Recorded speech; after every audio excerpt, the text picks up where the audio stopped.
আসসালামু আলাইকুম। আমি Raju Ahmad Khan, chairman green party Bangladesh. দীর্ঘদিন ধরে আমরা এই গ্রিন পার্টি বাংলাদেশের সারা বাংলাদেশ ব্যাপী জেলা, থানা, বিভিন্ন এলাকা ভিত্তিক রাজনৈতিক ভিত্তি গড়ে তোলবার চেষ্টা করছি। আমাদের অসংখ্য পেজ, গ্রুপ এবং আমাদের বিভিন্ন আইডিতে আমাদের কনসেপ্টগুলি আমরা শেয়ার করছি। বাংলাদেশকে একটি গণতান্ত্রিক ধারায় ফিরিয়ে আনবার জন্য বাংলাদেশের মানুষের মানবাধিকার রক্ষা এবং সেই সাথে মানুষের ভোট ভাতের অধিকার রক্ষায় আমরা একটি বিকল্প ধারার রাজনৈতিক মানে বিধি ব্যবস্থা তৈরি করেছি, যার দলের নাম হচ্ছে গ্রিন পার্টি বাংলাদেশ।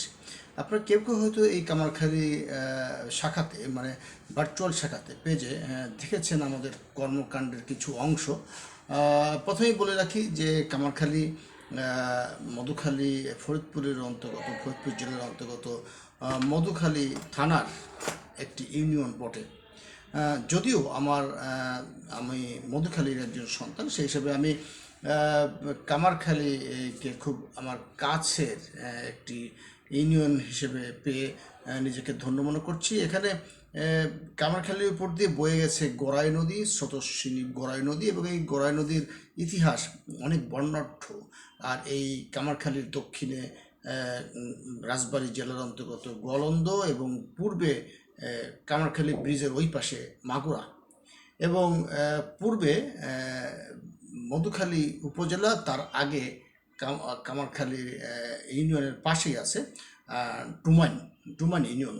তো যাই হোক, এই ঐতিহ্যবাহী কামারখালীকে আমরা কখনো ইউনিয়ন হিসেবে দেখি না। অনেক সময় মনে হয় যে মধুখালী উপজেলার মতো মর্যাদা সম্পন্ন আরেকটি উপজেলার মতো মনে হয় কামারখালীকে। যদিও কামারখালী মধুখালী উপজেলার অন্তর্গত একটি ইউনিয়ন। তো যাই হোক, এই কামারখালীর ইতিহাস, কামারখালীর মধুখালীর মানুষ হিসেবে কামারখালীর ইতিহাস আমার অনেকটাই জানা আছে। এই যতটুকু জেনেছি যে ব্রিটিশ আমলে এখানে অনেক বেশি লৌহজাত শিল্প মানে কারখানা ছিল, এবং সেখানে অনেক অনেক কামারের বসবাস ছিল আর কি, যেখান থেকে ধারণা করা হচ্ছে, নামকরণ করা হয়েছে কামারখালী। তো এই কামারখালীর মানুষেরা অত্যন্ত ত্যাগী, অত্যন্ত পরিশ্রমী। তারা ব্রিটিশ বিরোধী আন্দোলনে সরাসরি যোগ দিয়েছেন, সেই ইতিহাসের খবর আমরা পেয়েছি।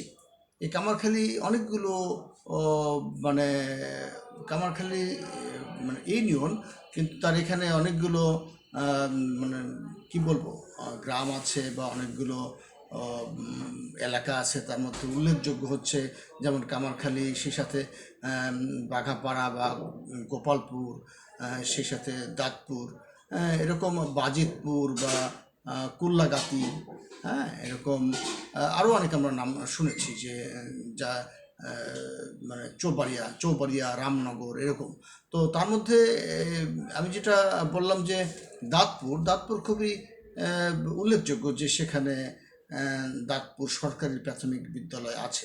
আর সবচেয়ে বড় মানে উল্লেখযোগ্য হচ্ছে কামারখালীর উপর দিয়ে একটি কামারখালী ব্রিজ চলে গেছে। এই ব্রিজটা অত্যন্ত চমৎকার, শক্তিশালী একটি ব্রিজ, এবং এটা ঠিক এরশাদ আমলে তৈরি হয়েছে। এবং এই কামারখালী এবং মাগুরা, এই দুইটা ফরিদপুর এবং মাগুরার মধ্যে সংযোগ স্থাপন করেছে কিন্তু এই কামারখালী ব্রিজ। সেই কামারখালীর কথা আমি বলছি। আমি সেই কামারখালী পেজ থেকেই কথা বলছি। এই কামারখালী যেমন ধান, পাট, আলু তৈরি হয়, শস্য শ্যামলা, সবুজ, সুজলা সুফলা। অনুরূপ এখানে আম, কাঁঠাল, সেই সাথে লিচু, আরও অনেক ফল এখানে উৎপাদন হয়। এবং গৃহপালিত পশু, গরু, ছাগল, হাঁস, মুরগির পালন করা হয়। এখানে মাছ হয় বিস্তর, বিশেষ করে গড়াই তো আছেই। আর এখানকার শিক্ষা প্রতিষ্ঠানের মধ্যে উল্লেখযোগ্য আছে কামারখালী উচ্চ বিদ্যালয়, তারপর কামারখালী সরকারি প্রাথমিক বিদ্যালয়, দাঁতপুর সরকারি প্রাথমিক বিদ্যালয়, এবং এছাড়াও এখানে অনেক ঐতিহ্যবাহী মসজিদ, মন্দির, মাদ্রাসা, কবরস্থান, শ্মশানঘাট, এগুলি তো আছেই। এখানে সবচেয়ে বড় একটি মানে জনপদের ইতিহাস ঐতিহ্যের অংশ হচ্ছে এখানে আদিগন্তকাল থেকেই নৌকা বাইচ হয় এবং বৈশাখী মেলা হয় এই কামারখালীতে। হ্যাঁ, যদিও এই হালখাতা সব এলাকাতেই আছে বৈশাখী মেলায় এই হালখাতার আয়োজন, শুধু কামারখালীকে না, অন্য অন্য জায়গায়ও হয়। তবু এটা একটা ঐতিহ্যবাহী বিষয়। কিন্তু সবচেয়ে বড় কথা হচ্ছে যে এখানে নদী ভাঙনের দুঃখ আছে, এখানে বেকারত্বের অভিশাপ আছে, এবং এখানে মানে সবচেয়ে বড় কথা হচ্ছে আধুনিক স্বাস্থ্য ব্যবস্থার আধুনিক আধুনিক স্বাস্থ্য ব্যবস্থার অভাব আছে, এবং সেটা সমগ্র বাংলাদেশেই আছে কম বেশি। তবে কামারখালী আরও বেশিটাই স্বাস্থ্য, একটা হাসপাতাল দরকার এখানে, এখানে আধুনিক হাসপাতাল দরকার। এই নদী ভাঙন ঠেকানোর জন্য পর্যাপ্ত ব্যবস্থা নেওয়া দরকার। আমি গ্রিন পার্টি বাংলাদেশের চেয়ারম্যান হিসেবে বলতে চাই, এই কামারখালী আমারই এলাকার, এই কামারখালীর মতো আরও শত সহস্র এলাকার প্রতিনিধিত্ব করি আমি। কিন্তু আমার কাছে খুবই ভালো লাগে যে আমি যখন এই কামারখালীর পেজ থেকে কথা বলি, তখন আমার কাছে খুবই ভালো লাগে, মনে হয় যে আমি এখন বাড়িতেই আছি। যাই হোক, কামারখালীবাসীরা আপনারা যেখানে থাকেন না কেন, যাকেই ভালোবাসেন না কেন, একটু ভালোবাসার কিঞ্চিত ভাগ আমাকেও দিয়েন। কারণ গ্রিন পার্টি বাংলাদেশ মানুষের কল্যাণে কাজ করে। এবং আপনারা হয়তো জানেন কি না জানি না, আমার আম্মাও সমাজসেবিকা ছিলেন, এবং যে কারণে আমাদের বংশগত রাজনৈতিক যেই ইতিহাস, সেটা বর্ণাঢ্য।